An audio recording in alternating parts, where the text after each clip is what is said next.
pembuatan barium sulfat, yaitu terdiri dari 3 buah tabung reaksi, 2 buah beker gelas, spatula, kertas saring, pipet tetes, oven atau alat pemanas, timbangan digital, serta batang pengaduk. Kemudian bahan yang diperlukan dalam pembuatan barium sulfat tersebut yaitu terdiri dari 1 gram barium klorida dihidrat, 0,6 gram natrium sulfat, asam sulfat, alkohol, aqueous, serta perak nitrat. Metode pembentukan kristal terdiri dari yang pertama yaitu metode pemanasan, di mana larutan dipanaskan sehingga sebagian pelarut menguap dan larutan semakin jenuh.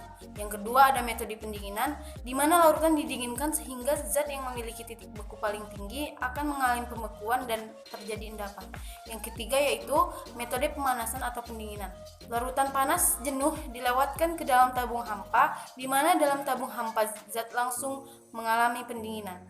Yang terakhir, penambahan zat lain, yaitu menambahkan zat lain yang bertujuan untuk mengurangi kelarutan suatu zat. Struktur kristal pada percobaan.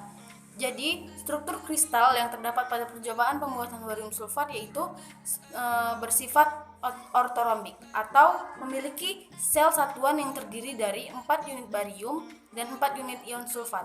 Barium sulfat adalah satu garam barium yang sifatnya paling tidak bisa larut dalam air, tetapi dia bisa larut dalam H2SO4 atau asam sulfat yang pekat. Barium sulfat dihasilkan dalam proses pemecahan senyawa sulfur terlebih dahulu untuk menghasilkan asam sulfat secara difusi. Kemudian direduksi dan melakukan pemanasan menggunakan arang, menghasilkan barium sulfida itu sendiri. Sifat-sifat yang terdapat pada kristal barium sulfat yaitu terdiri dari tidak berbau dan berwarna putih, berbentuk serbuk. Rumus kimianya BaSO4 atau barium sulfat dengan titik lebur 1580 derajat Celcius, titik didih 1600 derajat Celcius, kepadatan 4,5 gram per cm, massa molar 233 gram per mol, larut dalam H2SO4 pekat, tidak larut dalam air, kelarutan pada pelarut tidak larut dalam alkohol. Titik lelah tersendiri dari barium sulfat itu 1345 derajat Celcius. Dan yang terakhir indeks refraksi atau ND yaitu 1,64 alfa. Urutkanlah unsur-unsur berikut berdasarkan tingkat keelektronegatifan dari yang paling rendah ke paling tinggi.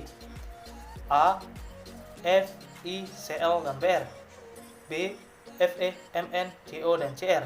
Dan C, N, O, C dan F. Sebelumnya kita harus mengerti keelektronegatifan. Keelektronegatifan adalah kecenderungan suatu atom dalam menarik pasang elektron yang digunakan bersama dalam membentuk ikatan. Semakin besar keelektronegatifan suatu atom, semakin mudah bagi atom tersebut untuk menarik pasangan elektron ikatan, atau gaya tarik elektron dari atom tersebut semakin kuat. Pada sistem periode unsur, harga keelektronegatifan dalam satu golongan dihitung dari atas ke bawah akan semakin kecil, sementara harga keelektronegatifan dalam satu periode dari kiri ke kanan akan semakin besar. Pada bagian A terdapat 4 unsur yaitu F, I, Cl dan Br yang merupakan unsur-unsur golongan 7A. Jika posisi unsur-unsur tersebut diurutkan dari yang paling tinggi, maka akan didapatkan urutan F, Cl, Br dan I. Jika berdasarkan sistem periode unsur, maka urutan unsur yang memiliki elektronegatifan terendah sampai tertinggi adalah I, Br, Cl, dan F. Pada bagian B terdapat unsur F, E, Mn, Co, Cr yang merupakan unsur-unsur logam transisi yang berada pada periode 4. Jika posisi unsur-unsur tersebut diurutkan dari yang paling kiri, maka akan didapatkan urutan Cr, Mn, Fe, dan Co. Berdasarkan sistem periode unsur, maka urutan yang paling benar keelektronegatifan terendah sampai yang tertinggi adalah Cr, Mn, Fe, dan Co.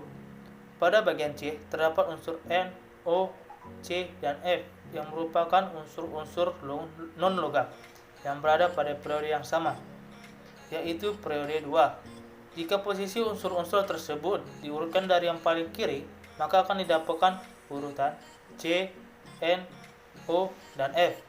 Berdasarkan sifat sistem periodik unsur, maka urutan unsur yang memiliki keeletronegatifan terendah sampai yang tertinggi adalah C, N, O, dan F.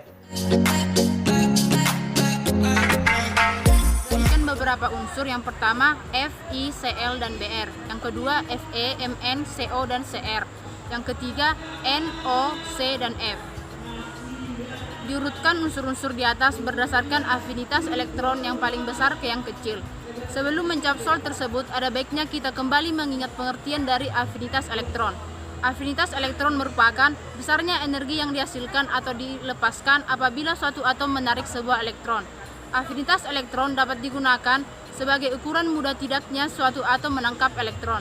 Pada sistem periodik unsur, nilai afinitas elektron dalam suatu golongan dari atas ke bawah akan semakin kecil. Sementara nilai afinitas elektron dalam suatu periode dari kiri ke kanan akan semakin besar. Kita mulai dari bagian yang pertama. Terdapat unsur yaitu F, I, Cl, dan Br yang merupakan golongan 7A. Jika posisi unsur tersebut diurutkan dari paling atas, maka akan didapat urutan F, Cl, Br, dan I. Dengan menggunakan sifat afinitas elektron pada suatu golongan dapat diketahui semakin di bawah posisi unsur tersebut, maka semakin kecil pula harga afinitas elektronnya. Artinya, urutan unsur berdasarkan afinitas elektron terbesar hingga terkecil adalah F, Cl, Br, dan I. Pada bagian B terdapat Fe, Mn, Co, dan Cr yang merupakan unsur logam transisi yang terdapat pada periode 4. Jika posisi unsur tersebut diurutkan dari yang paling kiri, maka akan didapatkan urutan Cr, Mn, Fe, dan Co. Dengan menggunakan sifat afinitas elektron pada suatu periode, maka dapat diketahui semakin di kanan posisi unsur tersebut, maka semakin besar pula harga afinitas elektronnya. Jadi urutan unsur berdasarkan harga afinitas elektron terbesar hingga terkecil adalah Co, Fe, Mn, dan Cr. Yang terakhir itu terdapat unsur N, O, C, dan F yang merupakan unsur non-logam yang berada pada periode yang sama, yaitu periode 2. Jika posisi unsur tersebut diurutkan dari yang paling kiri, maka akan dapat diurutkan C, N, O, dan F. Dengan menggunakan sifat afinitas elektron dalam suatu periode, dapat diketahui semakin di kanan posisi unsur tersebut, maka semakin besar pula harga afinitas elektronnya. Jadi, urutan unsur berdasarkan harga afinitas elektron dari terbesar hingga terkecil adalah F, O, N, dan C. Gaya antar molekul. Gaya antar molekul adalah gaya elektromagnetik antara molekul-molekul atau bagian terjauh dari suatu makromolekul.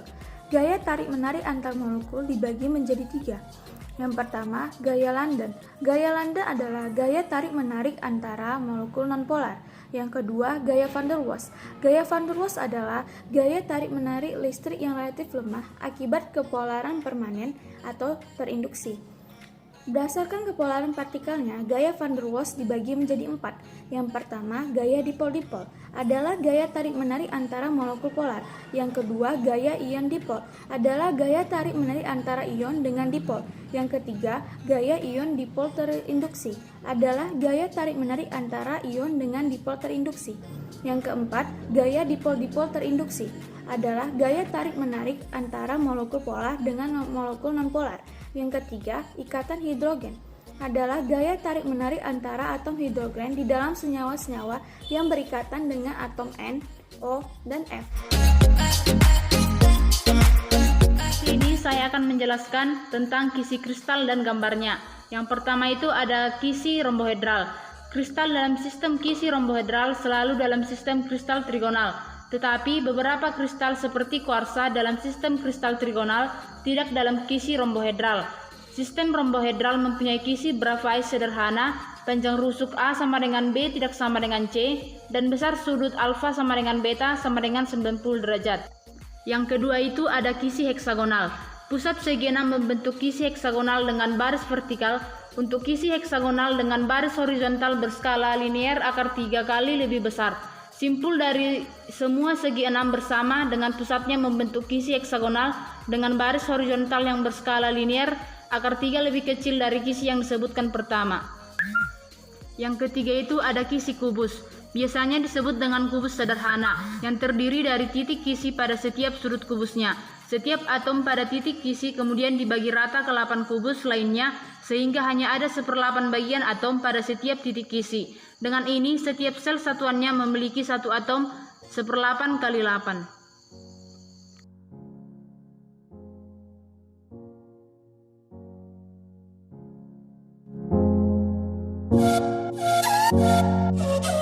Saya akan menjelaskan beberapa istilah. Yang pertama, bibit kristal.